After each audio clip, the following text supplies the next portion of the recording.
देखो बच्चों, एक बात मैं आपको सच बताता हूँ, हर एक बच्चा जब पढ़ता है ना तो उसे सब चीज़ें ज़्यादातर समझ आती है, जिसकी वजह से उसका कॉन्फिडेंस लेवल बढ़ता रहता है।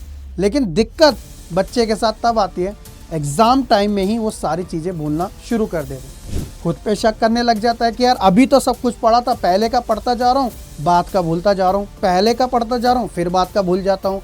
ऐसा लगता है ये साइकिल बार बार रिपीट हो रही है। और सबसे बड़ा कंसर्न इसी चीज़ का है कि हम ऐसा क्या करें कि एक ही बार पढ़ना पड़े और बार बार वो याद रहे। तो आज की ये जो वीडियो है ना वो स्पेशली इसी टॉपिक के ऊपर है, क्योंकि मुझे पता है मेरे प्यारे बच्चे कि ये टॉपिक एक ऐसा है बड़ा ही कॉमन जो हर एक स्टूडेंट्स के साथ ये समस्या रहती है। और आपके एसआर के सर आज की इस वीडियो में वो मेथड, वो तरीका आपके साथ शेयर करेंगे जिससे कि आप इन चीज़ों से निजात पा सकते हो और एक बार पढ़ के बार बार याद रख सकते हो। हाय, दिस इज शाहरुख सैफी। स्वागत है आज के हमारे सेशन में। अभी से लाइक कर दीजिएगा, नए हैं तो सब्सक्राइब कर दीजिएगा, क्योंकि मात्र सिर्फ मैं आपको वीडियो बताने नहीं आता, मैं उसका सॉल्यूशन देने आता हूं ताकि आपकी स्टडी नेक्स्ट लेवल की हो सके। करना क्या चीज़ है, आइए उसके बारे में चर्चा कर लेते हैं। सबसे पहली चीज़ जो निकल के आती है बच्चों, वो है आपकी समस्या। जी हाँ, जो बच्चे समस्या को पहचान जाते हैं वो इस चीज़ के ऊपर काबिल हो जाते हैं। तो आपको करना क्या है, सबसे पहले जो असल समस्या है ना उसको एक तरीके से पहचान लेना है। जो रियल प्रॉब्लम है उसको सबसे पहचानो। क्या है सर रियल प्रॉब्लम? देखो यार, हर कोई पढ़ता है बच्चा, लेकिन पढ़ने का तरीका ही गलत फॉलो कर रहा हो तो फिर क्या करे भाई? यही चीज़ें तो आपके साथ हो रही है कि आप रट रहे हो, दूसरा चीज़ों को हाईलाइटेड करते जा रहे हो, तीसरा बस पढ़ते जा रहे हो। आप मेरी बात मानो कि ये तरीका सही नहीं है। अरे सर, ये क्या बात कर रहे हो? ये तो बड़ा कॉमन सी चीज़ है, इतनी सारी वीडियो में हमें यही सब कुछ बताया जाता है। लेकिन जो मेन चीज़ है ना, यहाँ बात किसकी हो रही है कि एक बार पढ़े हुए को लॉन्ग टाइम तक कैसे याद रखे कि हमें उसके बारे में बार बार याद करना ना पड़े। क्योंकि हमारा माइंड ना मल्टीटास्किंग में फंस जाता है, जब एक से ज़्यादा चीज़ें करता है फंस जाता है। तो उसको अपनी मेमोरी को शार्प करने के लिए ना कुछ चीज़ों की आवश्यकता होती है, कुछ चीज़ों की आवश्यकता होती है। तो इसीलिए बच्चों ब्रेन हमारा इन चीज़ों को सही तरीके से काम नहीं कर पाता और इसलिए हमारा दुश्मन बन जाता है और हमें एक बार पढ़ा बार बार याद ही नहीं रह पाता।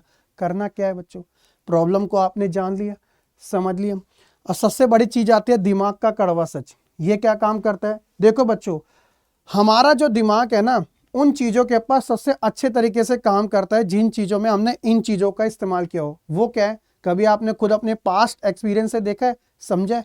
जो आपको सबसे ज़्यादा हार्ड लगे, जो आपको सबसे ज़्यादा हार्ड लगे, या फिर जिसमें आपके सबसे ज़्यादा ना एफर्ट लगे हो, यानी आपने बहुत देर तक उसके बारे में अपना पूरा माइंड झोंका था, या फिर जिसका आंसर आपने खुद से निकाला हो।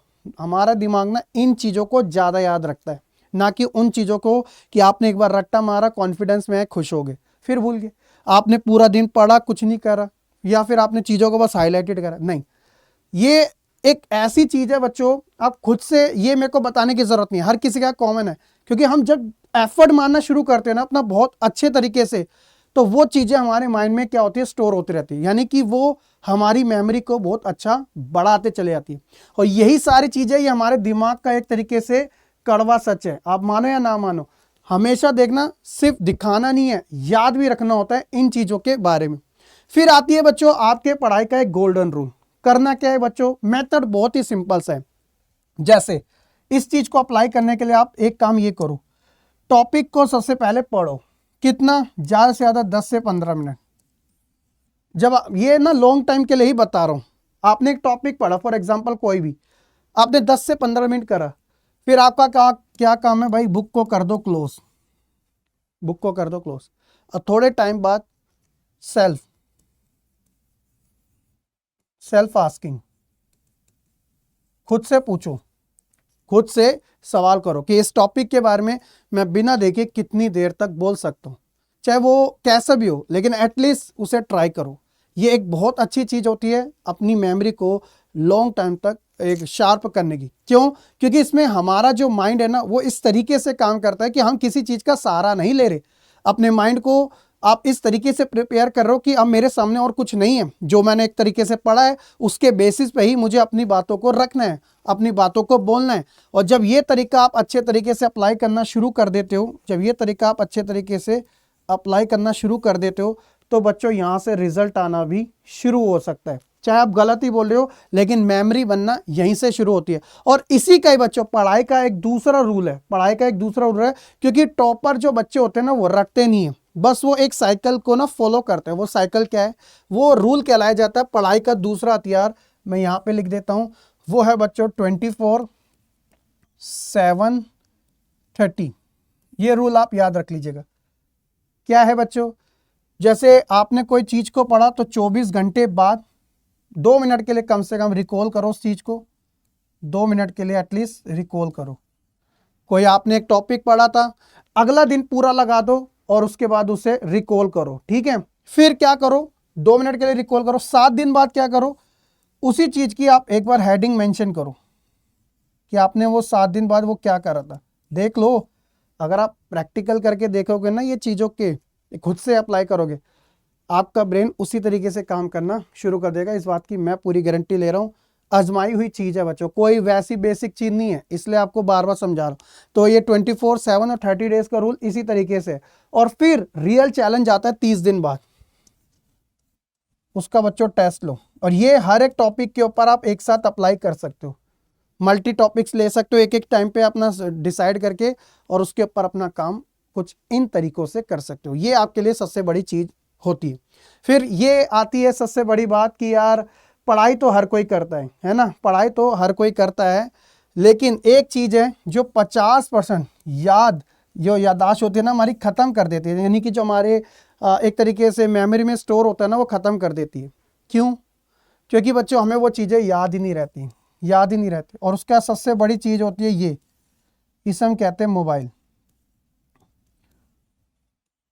मोबाइल जितनी अच्छी चीज़ है ना, उसका यूज़ उतना ख़राब भी है, क्योंकि ये एक ऐसा स्वीट डोज है जो हमारा टाइम एक तरीके से स्पेंड करता रहेगा और हमें पता भी नहीं चलेगा रील्स में, मल्टीटास्किंग में। क्योंकि देखो यार, ये बड़ी सिंपल सी है कि ब्रेन कभी मल्टीटास्किंग करता ही नहीं है। ब्रेन जो है हमारा बच्चों एक तरीके से मल्टीटास्किंग में फंसने लग जाता है। अब अगर आप जब कंफ्यूज कब होते हैं, एक साथ एक सारी चीज़ें सब सोचने लग जाते हो ना, तो वो अपने आप को संभाल नहीं पाता हो।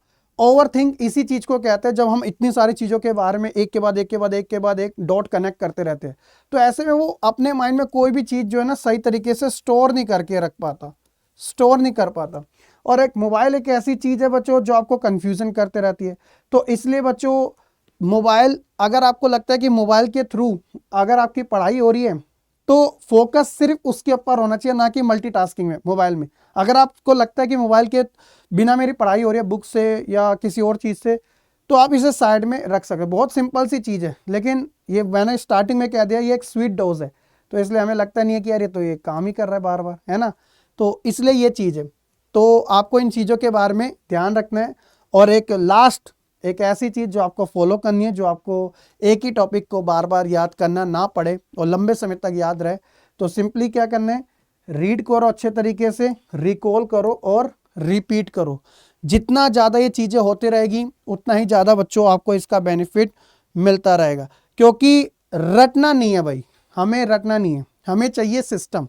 हमें सिस्टम को फॉलो करना है कि हम अच्छे तरीके से रीड कर सकते हैं, फिर उस चीज़ को रिकॉल कर सकते हैं और फिर उस चीज़ को हम रिपीट कर सकते हैं। तो रीड किया, रिकॉल किया, फिर रिपीट किया, और बड़ा सिंपल सा मेथड को हमने बार बार अप्लाई किया। देखना कॉन्सेप्ट भाई लॉन्ग टाइम में आपका स्कूल ख़त्म हो जाएगा, लेकिन वो कॉन्सेप्ट आपके माइंड में हमेशा रहेगा, क्योंकि रिपीटेशन से ही सारी चीज़ें होती हैं। अब आप इसका एग्जाम्पल दूँ, क्या आपको अपनी बर्थडे है ना आपका, जो भी आता है, याद है? अच्छे तरीके से याद है? कितनी बार आपने उसको रिकॉल किया, कितनी बार आपने उसको रीड किया, या कितनी बार आपने उसे रिपीट किया? लॉन्ग टर्म में कन्वर्ट हो गया ना। ऐसी कॉन्सेप्ट होते हैं बच्चों, जितना हम उसको स्टेप बाय स्टेप कवर करेंगे उतना ही हमारे लिए अच्छा रहेगा। तो ये था मेरी साइड से आज की इस वीडियो में, कि एक ही चीज़ को एक बार पढ़ने से बार बार याद कैसे रखे। सिर्फ देखने के लिए वीडियो नहीं बनाई है, अप्लाई करने के लिए वीडियो बनाई है। कितने ऐसे बच्चे जो अप्लाई करना चाहते हैं मुझे कमेंट सेक्शन में ज़रूर बताइएगा, और इस वीडियो को अपने फ्रेंड्स के साथ शेयर करना ना भूलिएगा। जय हिंद।